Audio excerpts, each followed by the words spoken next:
Welcome to Goldfish on Games, where today I want to talk about Amos, the famously beginner-friendly language that was a hit with the PD development scene, but it was also used for a number of commercial games, and it's those that I mostly want to look at today. So let's dive into Base Jumpers,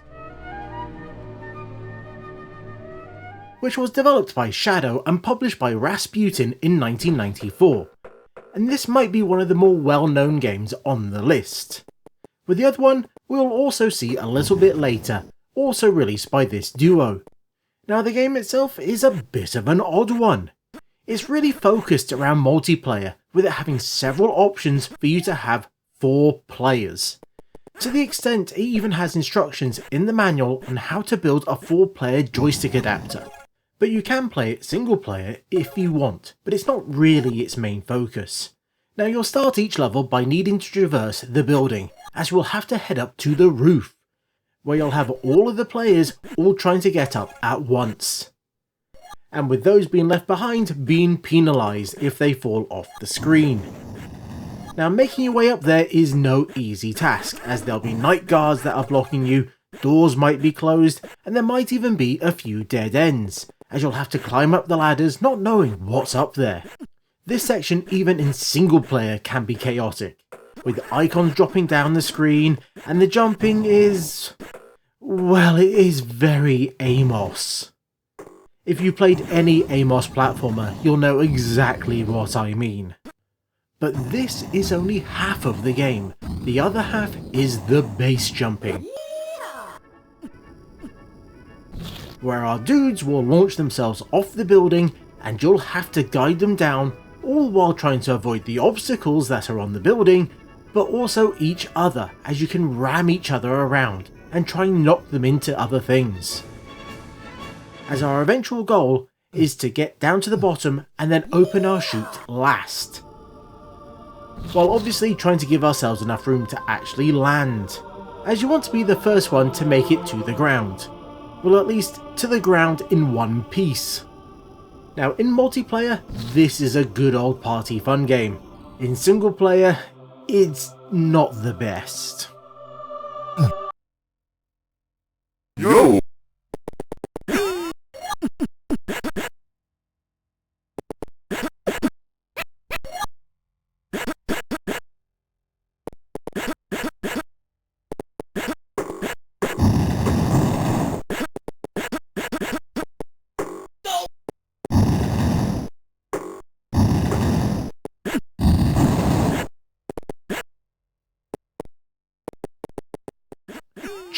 Chimp.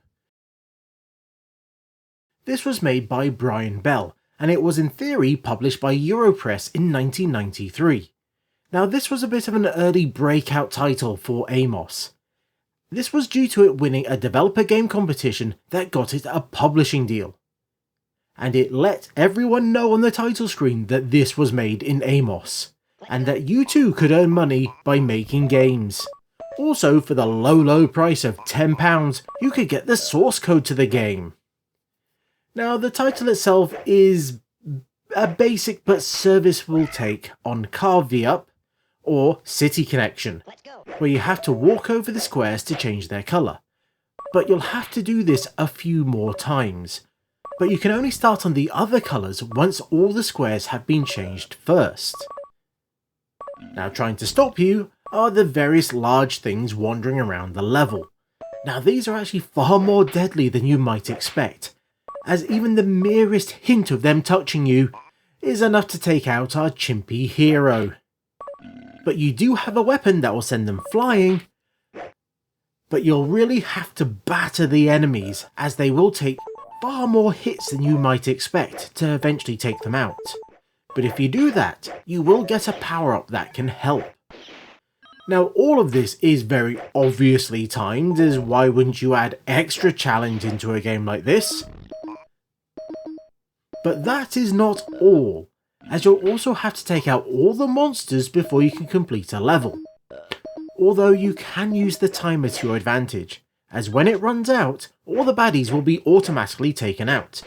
As if, well, they want to replace them all with a nastier one, and it will be very difficult to take on. They also made this harder in the sequels by making the screen go black and white, so it is a bit more of a challenge to try and work out what squares that you've changed.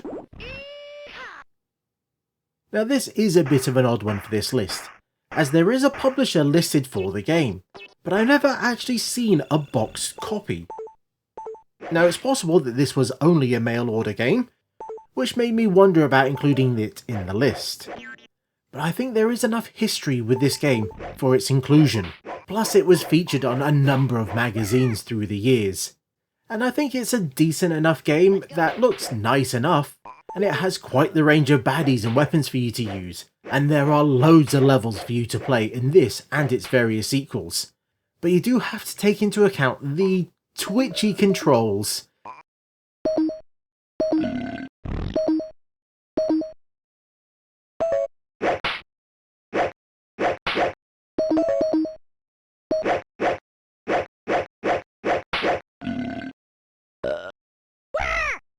Let's go.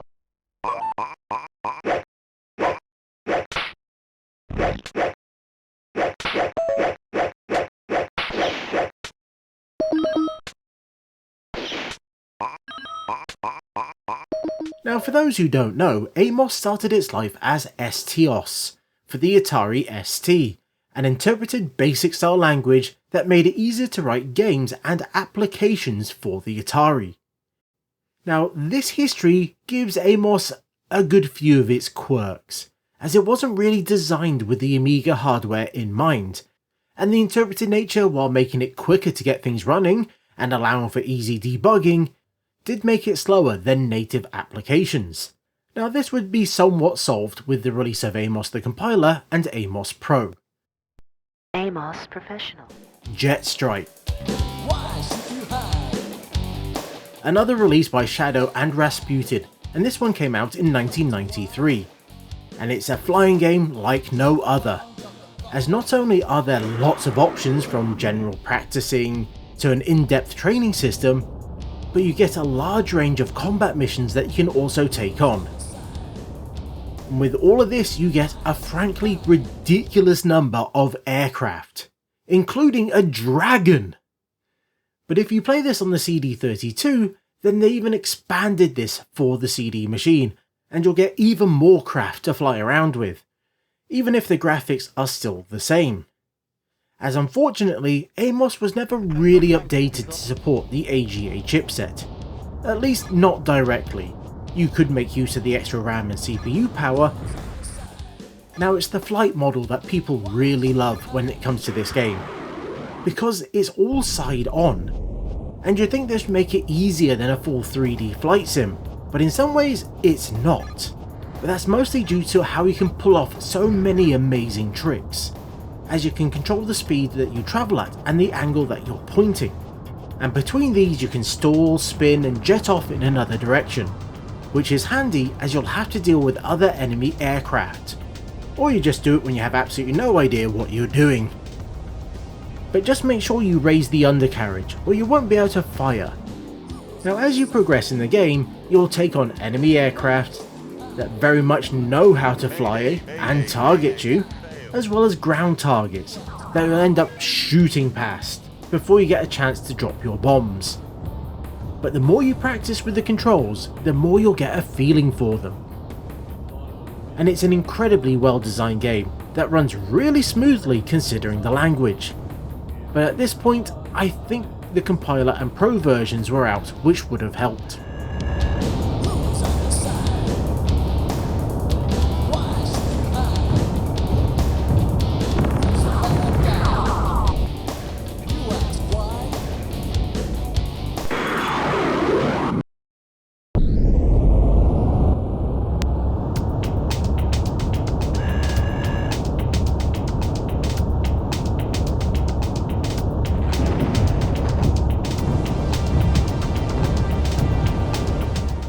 Hillsea Lido. Developed and published by Vulcan in 1995. Now it's clear that the launch of Theme Park resulted in a wave of imitations, and this was one of them, where it's not a theme park or a hospital, no, we are dealing with a classic English seaside. But the way you go about this is very similar to those sorts of games, where we'll have to buy stalls that you'll then place with this slightly clunky interface, to be honest, which will then be delivered and built for you. Now you get to place buildings on both the promenade, which is where you'll put all the shops and food stalls, and then on the seafront as well, where you can put activities like pedalos, dinghies, and even place some deck chairs. Now the shops will require goods to run, which means you'll have to visit the warehouse, and do it quite regularly as well. And also, depending on the speed of your computer, it might make things a little tricky to select a specific amount. And on an A500, the game might just be a little too slow to play. But with all of that in mind, you can then set your prices. Now this is a tricky proposition, as you have the base cost of the items, but also how much you want to pay in commission. Now this goes directly to the seller on top of their wages, but it might make them work extra hard to make a sale. It's an interesting idea that mostly works. Any money that these stalls makes won't automatically be given to you. Instead, you have to send out a guy to collect the cash, but they can also be robbed. So you might also need to hire a security guard to help out. Now this isn't as polished or as well designed as some of its peers, although at the same time this was a budget game that has a charming art style.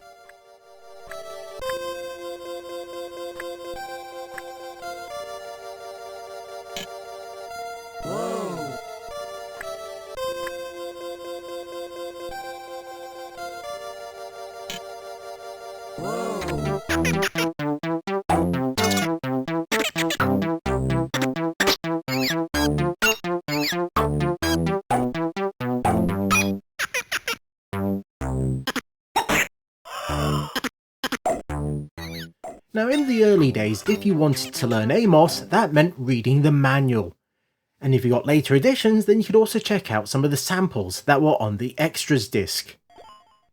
Now overall this wasn't too bad considering how well written that manual was. But when the magazine started to give out free versions, then we got to see tutorials and guides show up in their pages. Now this obviously included Amiga format and CU Amiga, but there was even a short-lived one in the One for Amiga. Now these days there are many sources. This includes videos from people like Yawning Angel Retro, who not only goes over the basics from installing the software, which can be quite tricky from the original media, but also goes into some of the more interesting subjects, like just working with the code editor, or using the animation language. You can even find articles in modern Amiga magazines, so now is as good a time as any if you want to check it out. I'm not going to go through the code, I'm just going to show you what it does. So basically, load the program up. Obviously these are non-compiled, so you need to load the source into Amos and run it from within your Amos Pro Cool Croc twins. Developed by Benoit Vares, it was published by Arcade Masters in 1992. With the game having this quite unique art style that I feel was possibly drawn and then scanned in. The actual gameplay is, well, fairly unique as well, as you have to move around the edges of the screen with controls that don't update to reflect where you are.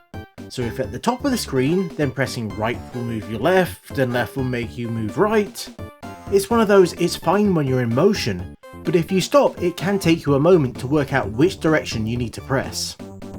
So this does take a little bit to get used to, but our overall goal is to jump at those boxes with the bars multiple times, as each time we do that it will slowly fill up, and when all the boxes are full we can move on to the next level. But things, as we can clearly see, are not that simple, as you might need to use some of the other platforms that are dotted around to be able to get to those boxes. But you'll also have to avoid the nasties that are also moving and jumping around. They can also undo some of your work.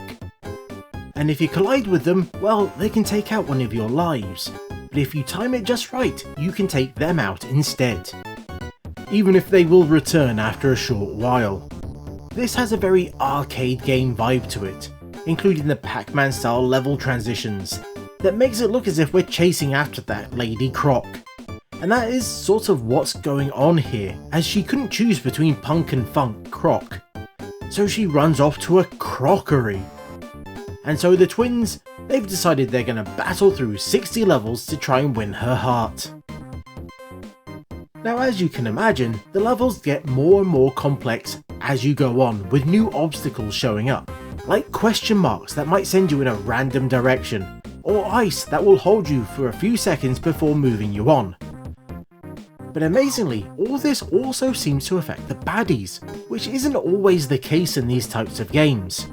So overall, this is a decent looking and playing little puzzler, that outside some odd controls that also aren't always responsive, is actually good fun.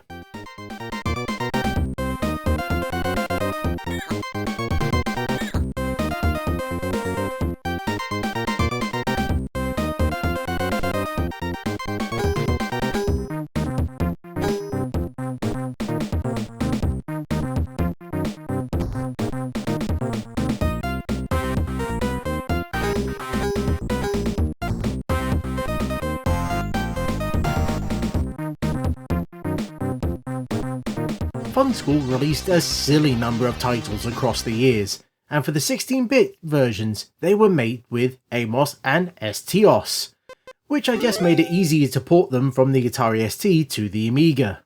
And these were all released by Europress, who just so happened to be one of the publishers of Amos. Now, Fun School 3, 4 and then specials like Merlin's Maths and Spelling Fairs were some of the main ones that I knew were made using the language. And what you can expect from all of these titles are lots and lots of mini-games, all of which are designed to try and teach you about something. And for the Direct Fun School games, they even made 3 different ones depending on your age range. So each of those carried quite a number of mini-games as well. So you really needed a language that could get you going quickly, as well as help you port them to other machines like obviously the Atari ST. And something like Amos is perfect for this, as not only was it geared for gaming, but it could easily do menus and UIs, which is 90% of what an educational title is. Now, the one I ended up playing the most was Spelling Fair, as well I'm dyslexic and have a lot of issues in that department. You do not want to see my raw scripts. But Fun School, these were the games that you got when your parents wanted to make sure that you were using that brand new computer for schoolwork. Even if most of the mini-games were not the best, and some of them I'm not entirely sure about their educational value. Although it might be hard to look back at some of these games when you're in your 40s, trying to work out what a 7 to 11-year-old might find fun and might also be educational for them. Now, these might not be the most interesting looking or even sounding games on the Amiga or made using Amos, but they were quite important as many a computer was sold on the promise that it would be used for learning, and the Fun School series and others that also used Amos really helped with that.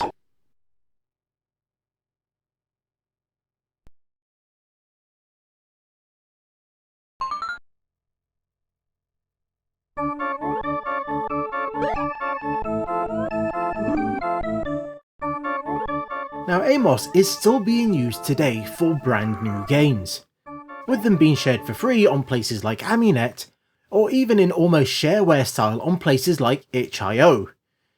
This is where developers like Rob Smith Dev has shared their holiday themed games, that I swear are doing things that you didn't think was possible using Amos. Not this smoothly anyway. It's amazing what people have managed to achieve.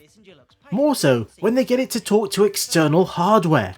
Now, I got a chance to play that Whack-A-Mole disc game and it was absolutely amazing and good fun. And it's so impressive that it's all being controlled via Amos. He's an absolute wizard and mad genius. And they even came up with an FMV style on-rail shooter that works with light guns. Stunning work.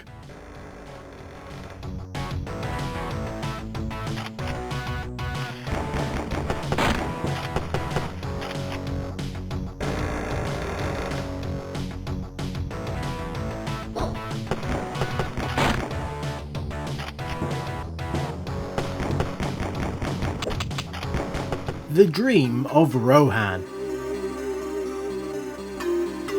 A game by Ami-10 Games that was released in 2017, that after a failed Kickstarter went on to release physically as well as via itch.io, where you can still buy it today.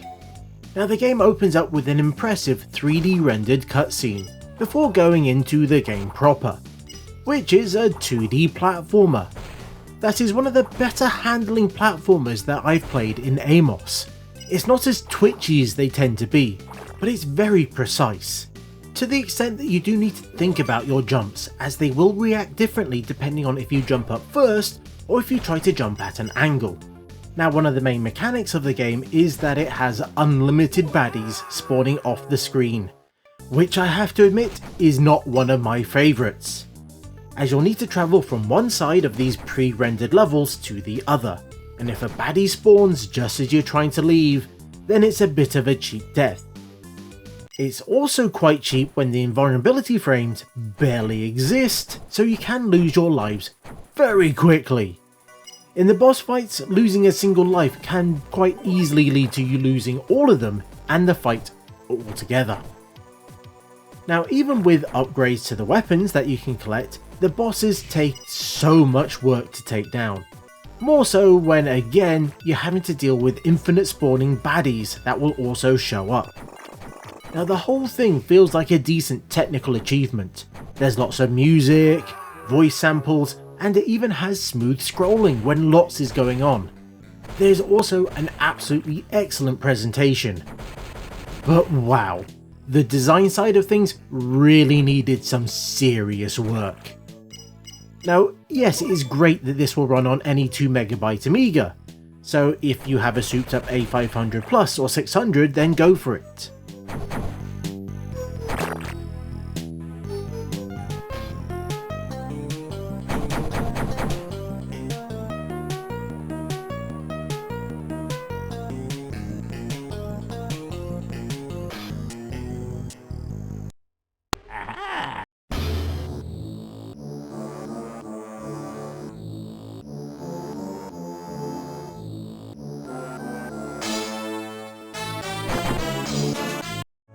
Pleiades 3D.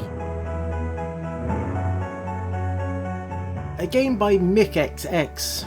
It was released in 2023 on itch.io.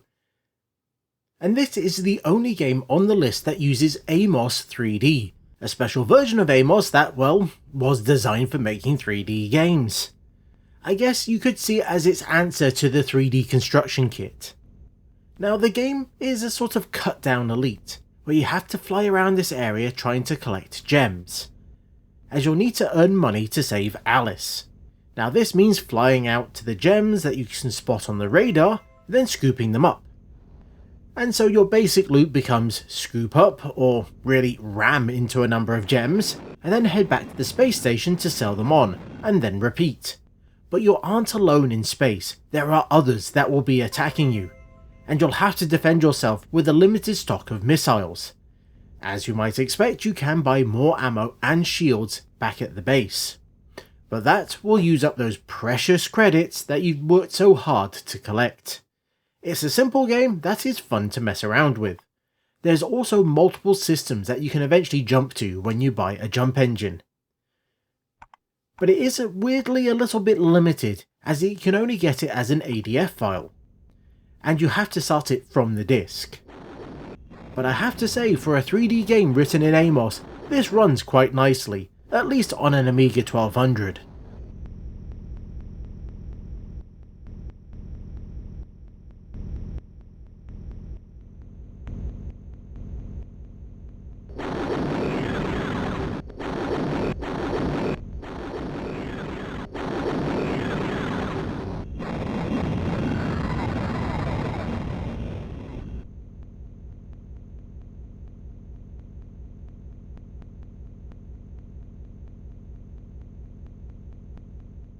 And there we have it, an interesting mix of old and new that all used Amos. There are many more games and more being developed all the time, so if there's some of your favourites that I didn't cover, then let me know in the comments. I'd be interested in doing a follow-up sometime in the future. And if you have anything else to say, then you can also do it down there. And a big thank you for getting this far. I hope you have a great 2026. And before I go, I would also like to thank my amazing, generous Patreons, whose kindness blows me away. And if you'd like to join them for free, then you can get great perks like videos a week early and advert free, as well as getting to see your name on the screen. There will be links in the description. And until next time, I was the Goldfish, that was a dream of Amos, and this was Goldfish on Games.